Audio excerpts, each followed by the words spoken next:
Json. What's Json stand for? It is JavaScript Object Notation. Some of the definitions I found online go as to explain that JSON is basically text data that is usually used to send to servers or databases. As I read here from this quote, it says, when exchanging data between a browser and a server, the data can only be text. JSON is text, and we can convert any JavaScript object into JSON and send JSON to the server. We can also convert any JSON received from the server into JavaScript objects. This way we can work with the data as JavaScript objects with no complicated parsing and translations. This is found in w3schools.com.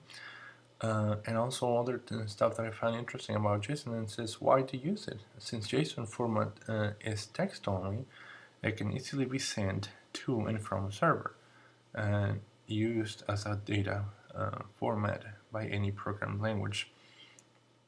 JavaScript has a built-in function to convert string written in JSON format into a native JavaScript object using the JSON.parse function.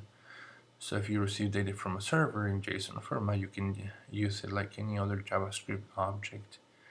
On the other hand, if you need to send JavaScript object to a server, it has to be as a string, and to do that you have to use the JSON string if y function. Some other information about the JSON and what it looks like, it's found online as well.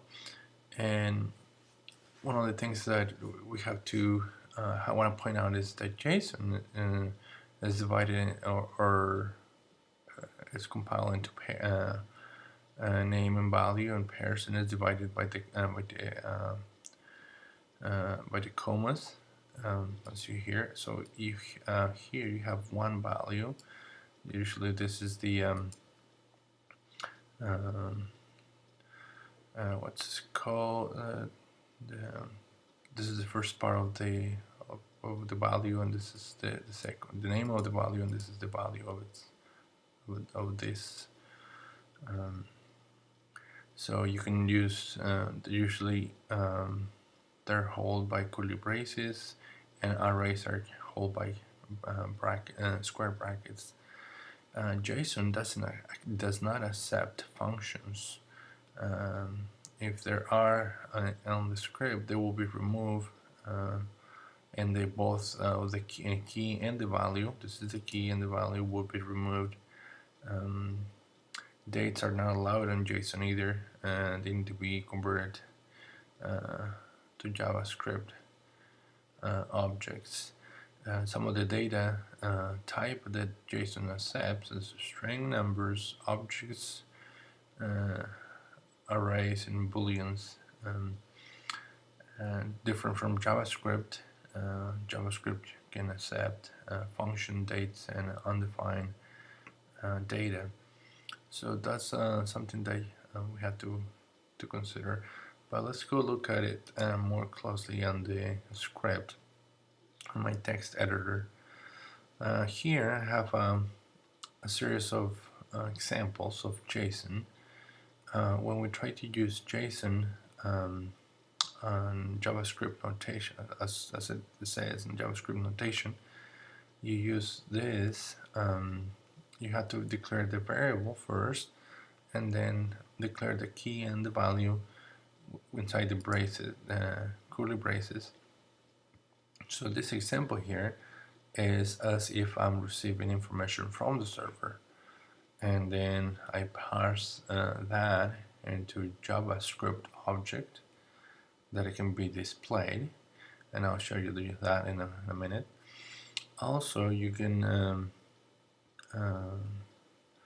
show arrays and be able to use the arrays indexes to access the data.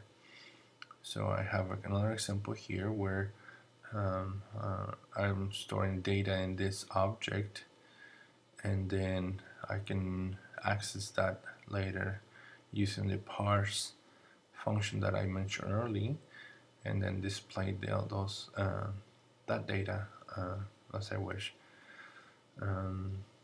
There's another object here that I'm showing, and you can nest arrays within arrays. All you had to do is declare your variables and use the keys as array names, and then within those keys declare different values and keys as well. For example, I have an array here, which variable name is array, and then I have fruits and I have stones as key values, and their values are stored in arrays with the curly braces, with square braces, I'm sorry, and that's their values. Then that is accessed. It can be accessed through a for and loop, and also a for loop, as I have examples here. And finally, to send data through JSON as a string to the server, we use the stringfy function that we read before, and this would be transferred into the server in a string of text that can be stored and easily transferred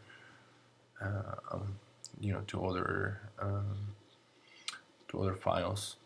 So if I go ahead and run this, I can just point out to my file and view it, and I have it here on my browser. As you can see here, it displays the information, and it goes through the arrays as we have it here, and it sends the data or the string, JSON string, to the server to be stored in a different file. So that's what JSON do. There's other functions that you can do with JSON. You can receive an entire script of data from a web page and parse it into JavaScript objects, and that's what JSON does.